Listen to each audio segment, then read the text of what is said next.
Hello प्यारे साथियों, नमस्कार। मैं आशीष कुमार आपके अपने प्यारे से YouTube channel sunrise coaching centre में आप सभी लोगों का हार्दिक स्वागत करता हूं।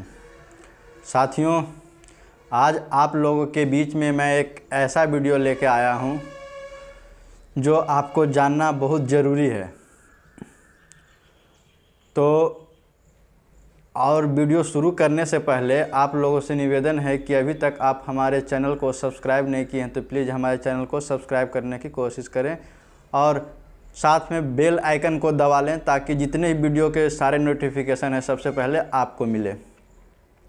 साथियों, आज उस वीडियो के ऊपर चर्चा करूंगा। आज वो वीडियो में मैं बताऊंगा, कुछ अपने बारे में बताऊंगा। साथियों, आज का दिन जो है हमारे लिए बहुत ही यादगार दिन है।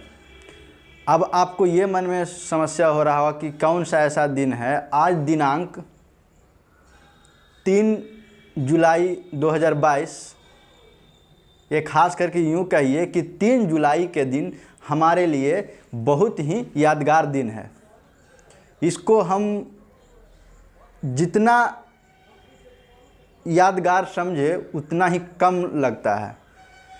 साथियों, अब आपके मन में ये क्वेश्चन आ रहा हो कि ऐसा क्या 3 जुलाई को था जो आपको बहुत ही यादगार रहा और बहुत ही महत्वपूर्ण दिन है।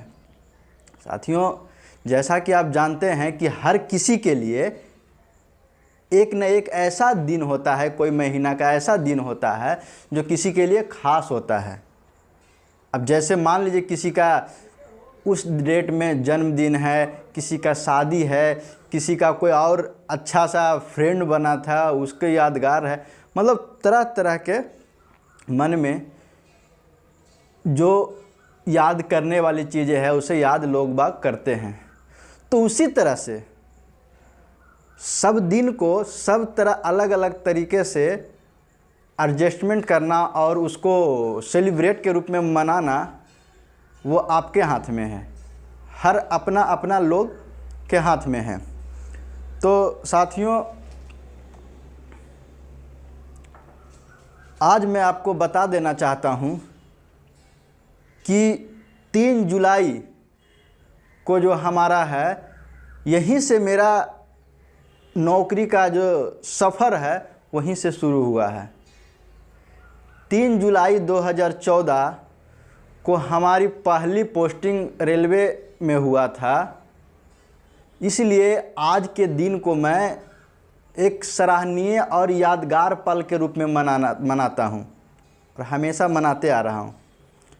तो अब यही बताइए कि क्या ये भी दिन को भूला जा सकता है जहाँ से उस डेट से कोई स्टूडेंट, हम भी स्टूडेंट ही थे, स्टूडेंट एक अपना जीवन जीने का सफ़र शुरू करेगा। वहाँ से एक रास्ता मिलेगा, एक प्लेटफॉर्म मिलेगा जिससे ज़िंदगी को जिया जा सकता है, कुछ कमाया जा सकता है, कुछ अपने परिवार के लिए बचाया जा सकता है और एक पढ़ाई के वैल्यू को महत्वपूर्ण देने योग्य दिन है। साथियों, सबसे पहले 3 जुलाई को हमारी पोस्टिंग वेस्टर्न रेलवे के बड़ौदा डिवीज़न में ग्रुप डी पोस्ट पे मैकेनिकल डिपार्टमेंट में हुआ, जिसको CNW बोलते हैं। सबसे पहले हमारी पोस्टिंग बड़ौदा यार्ड में हुआ। साथियों, 2014 जुलाई 2014 से लेके आज 3 जुलाई 2022 तक का जो सफ़र रहा, हमने रेल को 8 साल की सेवा दिया। अभी तक 8 साल का मेरा जर्नी है रेलवे में जॉब करते हुए। साथियों, जब जॉब लगा था तो हर किसी को पता है कि कितनी खुशी होती है, कितनी उमंग होती है। मुझे भी हुआ। लेकिन जॉब करते करते ये इन 8 साल कैसे बीत गए, क्या क्या ड्यूटी के दौरान, अकेले रहने के दौरान क्या क्या परेशानियां, क्या क्या यातनाएं झेलने को आया, क्या क्या मस्ती, सब कुछ हुआ, मस्ती मूड सब कुछ हुआ जिसका मैं वर्णन नहीं कर सकता हूँ। वो इन 8 साल में हमारे लाइफ में इतने उतार चढ़ाव हुए जिसका कोई मुआयना नहीं कर सकता हूँ। और साथियों, कह रहा हूँ कि समय कहता है बीतते देर नहीं लगता है, उसी तरह से मुझे ये भी नहीं पता लगा कि 8 साल, कोई 1-2 साल नहीं कर रहा हूँ, पूरे 8 साल की बात कर रहा हूँ कि हमने रेल की सेवा में पूरे 8 साल की जर्नी को निकाले हैं। जब मैं जॉब करने गया था तो मेरा 19.5 साल है जो कि एज हुआ था। मैं फर्स्ट अटेम्प्ट में है जो कि ग्रुप डी का जॉब लिया था। अब देखिए साथियों, ये 8 साल को मैं एक जगह, एक स्टेशन, एक स्टेट में नहीं बिताया, क्योंकि जो मेरा जर्नी है ये 8 सालों का बहुत ही रहस्यमयी ज़िंदगी है। उसको मैं किस तरह से काटा, किस तरह से डिवाइड किया, अनेक सालों को अनेक भागों में डिवाइड करके मैं उसको जिया, नौकरी किया और फिर अपने जगह पे आ गया। अब आपको मैं थोड़ा सा बता देना चाहता हूँ कि मेरा जो 8 साल का जर्नी है वो कैसे कैसे कहाँ कहाँ है कि बीता। तो साथियों, जब 3 जुलाई 2014 को मैं वेस्टर्न रेलवे के बड़ौदा डिवीज़न में, बड़ौदा यार्ड में मैकेनिकल डिपार्टमेंट जो CNW होता है उसमें हेल्पर पोस्ट पे भर्ती हुई थी। 2014 से लेके 2018 के सितंबर तक, मतलब 4.5 साल हमने बड़ौदा में बिताए। उसके बाद वहाँ से सितंबर 2018 के बाद से हमारा म्यूचुअल ट्रांसफ़र करा के, पारस्परिक स्थानांतरण करा के मैं दिल्ली डिवीज़न नॉर्थर्न रेलवे के आनंद विहार रेलवे स्टेशन पे मैकेनिकल डिपार्टमेंट में ही हमारी पोस्टिंग हुई। अब वहाँ दिल्ली में 2.5 साल रहने के बाद मई 2021, 25 मई 2021 को फिर से हमारी म्यूचुअल ट्रांसफ़र हुआ, वो ECR रेलवे के, ईस्ट सेंट्रल रेलवे के दानापुर डिवीज़न में हुआ और वहाँ से हमारी पोस्टिंग हुई पावापुरी रेलवे स्टेशन जो आपका नालंदा डिस्ट्रिक्ट में पड़ता है। अब साथियों, वहाँ भी दिल्ली में भी मैं 2.5 साल बिताया।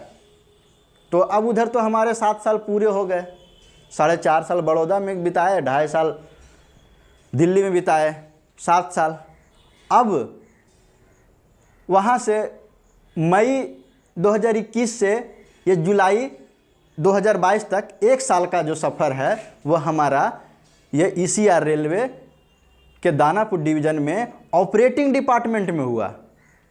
पहले मैं मैकेनिकल में था, अब वो कैटेगरी मेरा चेंज होके ऑपरेटिंग डिपार्टमेंट में आ गया और पॉइंट्समैन पोर्टर के पद पे मैं अभी कार्यरत हूँ। साथियों, इन 7 साल के पीरियड में मैं 2 रेलवे को छोड़ के मैं अपना तीसरा पेरेंट्स रेलवे जो हमारा होम डिवीज़न दानापुर है, मैं वहाँ फिर से वापस आ गया। देखिए साथियों, मेरा पढ़ाई का सफ़र बिहार से हुआ, जॉब लगा गुजरात में, फिर दूसरा पोस्टिंग हुई दिल्ली में और तीसरा पोस्टिंग फिर से अपना कि जहाँ से मैं पढ़ाई किया था, जहाँ से हमारा होम डिवीज़न, होम घर है, मैं फिर से वापस वहीं आ गया। तो साथियों, अब आपको ये लग रहा होगा कि सही में मेरा जो लाइफ है ये इन 8 सालों में बहुत ही रोमांचक लाइफ है, जो कि इन 8 सालों में मैं एक जगह स्थिर नहीं रहा। अक्सरहा क्या होता है, जॉब जिस डिवीज़न, जिस रेलवे में हो जाता है, आदमी स्थिर होकर वहीं पे आराम से जॉब करता है। लेकिन हमें मेहनत करते हुए, हमें कोशिश करते रहें, क्योंकि मैं जानते थे कि कोशिश करने वाले की कभी हार नहीं होता है और मैं कोशिश करने से कहीं पीछे नहीं हटता हूं। इसलिए मैं 8 सालों की, 7 सालों की जर्नी में मैं हमेशा ट्रांसफ़र और म्यूचुअल फ्रेंड्स को ढूंढते रहते थे। लोग वक्त बहुत सारे ताने मारते थे कि नहीं होगा, क्यों ढूंढ रहे हो, क्यों परेशान हो रहे हो। लेकिन मैं एक जिद, कहता है ना कि जब तक पाएंगे जब तक छोड़ेंगे नहीं, एक जिद बना लीजिएगा, मन में मुड बना लीजिएगा तो हासिल कर लीजिएगा।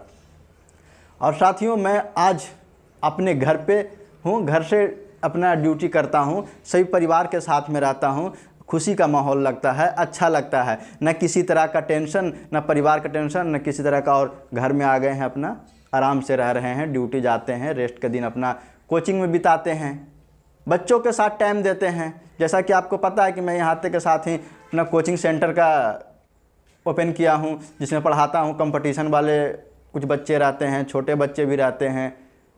टेस्ट सीरीज का व्यवस्था कर रखा हूँ। तो हमारे लिए एक बहुत ही ये घटना है, ये एक यादगार के रूप में होता जाता है। सबसे बड़ी रोमांचक बात ये है कि जब से मेरा 3 जुलाई जिस दिन आता है, उस दिन मैक्सिमम साल में मुझे रेस्ट मिला हुआ है, मतलब रेस्ट पड़ जाता था। देखिए, अभी भी जो कल लग रहा था कि इस बार रेस्ट नहीं होगा, लेकिन किसी न किसी कारणवश एडमिनिस्ट्रेटिव जो है जो हमें फिर से रेस्ट दे दिया। रेस्ट पहले पड़ रहा था, बाद में पड़ रहा था, वो पहले दे दिया क्योंकि बाद में मुझे काम ले लेगा। तो हर साल उस दिन को मैं बैठ के अपने घरों में परिवार के साथ में बिताता हूँ। और कई साल तो मैं बिता नहीं पाया क्योंकि मैं अकेले रहता था, लेकिन अब मैं अपने परिवार के साथ में बिताता हूँ। तो साथियों, अब मैं आप लोग से यही कहना चाहता हूँ कि जो भी नए स्टूडेंट हैं वो पढ़ाई करना चाह रहे हैं और अच्छी तरह से पढ़ाई कर रहे हैं, तो रेलवे एक जॉब है जो अच्छा जॉब है। इसे ख़राब जॉब चाहे तो ग्रुप डी हो, चाहे तो ग्रुप सी हो, कोई सा भी हो, अच्छा जॉब है। आपकी लाइफ को लेवल जो होता है वो ऊंचा कर देगा। आपकी जो पढ़ रहे थे उसका एक सार्थक अर्थ देगा। क्योंकि कहा गया है ना कि आप पढ़ाई कर रहे हैं और सफल नहीं होते हैं तो आस पड़ोस के लोग वो बहुत ताने मारते हैं, और अगर सफल हो जाते हैं तो आपकी वैल्यू बढ़ जाता है, इज्जत देने लगता है, और एक जीने का आधार बन जाता है कि चलो किसी से कि अगर हमें 2 पैसे मांगने की ज़रूरत नहीं पड़ेगी। तो साथियों, मैं यही कहना चाहता हूँ कि आप भी कोशिश करें, हमारे तरह मेहनत करें, कि संघर्ष करें, सफलता जरूर मिलेगी। निराश मत बैठिए। अभी आप हाल फिलहाल में ग्रुप डी का एग्ज़ाम लेने वाला है, जो 2019 का वैकेंसी आया था 1,48,000 पोस्ट पे, उसका है जो कि एग्ज़ाम शुरू हो गया है और वो 17 अगस्त से एग्ज़ाम चालू होगा और विभिन्न चरणों में एग्ज़ाम होगा। तो साथियों, आप रेलवे के नौकरी ग्रुप डी हो चाहे तो कुछ भी हो, उसे जो कि आप एक्सेप्ट करें, और अच्छा जॉब है, उसे पाने के लिए काफ़ी सारे भीड़ में लगे हुए हैं, काफ़ी मेहनत करने वाले हैं। तो उसी तरह से आप भी काफ़ी मेहनत करें और जल्द से जल्द इस बार के वैकेंसी में, इस बार के पोस्ट में आप ज्वाइन कर लीजिए। इससे बड़ी अच्छा फ़ायदा कुछ नहीं हो सकता है। तो हम साथियों यही कहना चाहता हूँ कि और अगर किसी तरह का समस्या हो किसी चीज़ में पूछने की, तो हमारे कमेंट बॉक्स में कमेंट कर सकते हैं। ऐसे मैं बहुत सारे वीडियो बना रखा हूँ जिस पे मोटिवेशनल वीडियो और जॉब की तैयारी कैसे करते हैं, रेलवे में क्या क्या चीज़ें होती है, ये सभी के बारे में मैं वीडियो आपके सामने अपलोड कर चुका हूँ। और इस वीडियो के डिस्क्रिप्शन बॉक्स में आपको सारे लिंक सेंड कर दूँगा। तो साथियों, ये 40 दिन जो आपके पास बच रहा है उसी को त्यागो, नींद चैन त्यागो और एक वीर की तरह जो कि भागो। और अगर ये 40 दिन आप मेहनत कर लेते हो तो बचे 44 साल आपको मस्ती देगा। क्योंकि ये 40 दिन ही आपका ज़िंदगी, जो 44 साल पीछे का बच रहा है, वही मुआयना करेगा कि आपका ज़िंदगी किस प्लेटफार्म और किस ओर जाएगा। तो साथियों, पूरी तरह से मेहनत करें और बीच बीच में मैं ऐसा वीडियो लेके आते रहता हूं जिससे आप मोटिवेट होते रहें, आपको हिम्मत मिले, साहस मिले और पढ़ने का एक इच्छा जागे और अपने माँ बाप के सपनों को साकार करें। तो साथियों, चलते हैं, अब वीडियो को अंत करते हैं, मिलेंगे फिर नेक्स्ट वीडियो में। देख लिए साथियों कि हमारे लिए क्या ये दिन यादगार रहा या नहीं रहा। आप कमेंट बॉक्स में प्लीज़ कमेंट करके बताएं कि मैं इस दिन को किस रूप में बिताऊं, कहाँ पे बिताऊं। आप कमेंट बॉक्स में प्लीज़ कमेंट करें और बताएं कि जो मेरा जर्नी रहा वो कैसा लगा आपको, आपके नज़र से कैसा लगा। मुझे जो लगा तो लगा है, अब आपको सोचना हो कि ये मेरा जो जर्नी रहा ये 7-8 सालों का कैसा बीता। और मैं ईश्वर से कामना करता हूँ कि जो बचे हुए ज़िंदगी है, बचे हुए रेल की सेवा है, उसे मैं अच्छी तरह से निर्वहन कर सकूँ, सेवा दे सकूँ। इतना दिन से अभी 8 सालों में